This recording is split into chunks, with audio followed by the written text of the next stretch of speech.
Բարև ձեզ։ Ինչի՞ եք որոշել աջակցել ուժեղ Հայաստանին։ Որտեղ նախ հավատում եմ, վստահում եմ Սամվել Կարապետյանին, կարդալով իր կենսագրությունը, ես պատկերացնում եմ մարդ, որը մանկուց, դաստիարակված, շատ առաքինի եւ պատվախնդիր ընտանիքում աճած, մեծացած մանկավարժի տղա է ինքը, որոշել է իր երկրին նեցուկ լինել,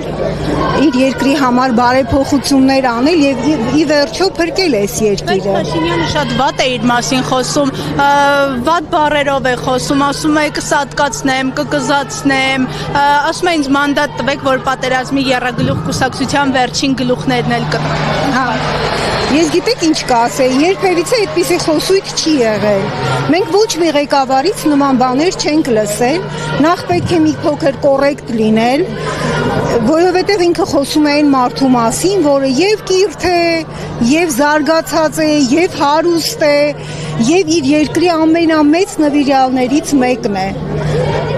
Սամվել Կարապետյանը իրոք կարող է մեր երկիրը տանել դեպի ուժեղ Հայաստան։ Ասացիք հարուստ է, հենց խոսույթներից մեկն էլ դա էր, ասում են մարդկանց փող են բաժանում, դրա համար են գալիս մաս։ Շուտ են ասում, ժողովուրդ, մի հավատացեք։ Ես երբեք այդ սադրանքին, բամբասանքին, երբեք։ Ու չեմ էլ հավատում, որ նման բան կա։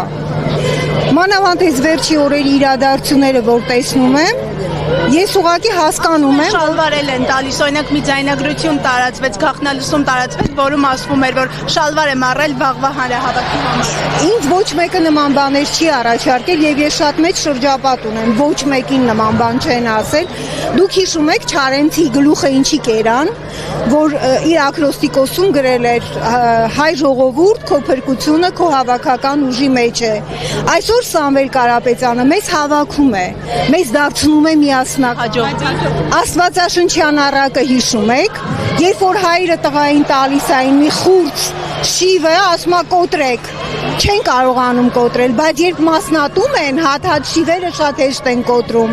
Հիմա այս մարդու չարչարանքը դա է, որ բոլորս միանանք, դառնանք մի ուժ, մի բռունցք եւ մեր երկիրը հանենք այս վիճակից։ Սամվել Կարապետյանն է հենց մեր վարչապետը եւ մեր ապագայի գրավականը։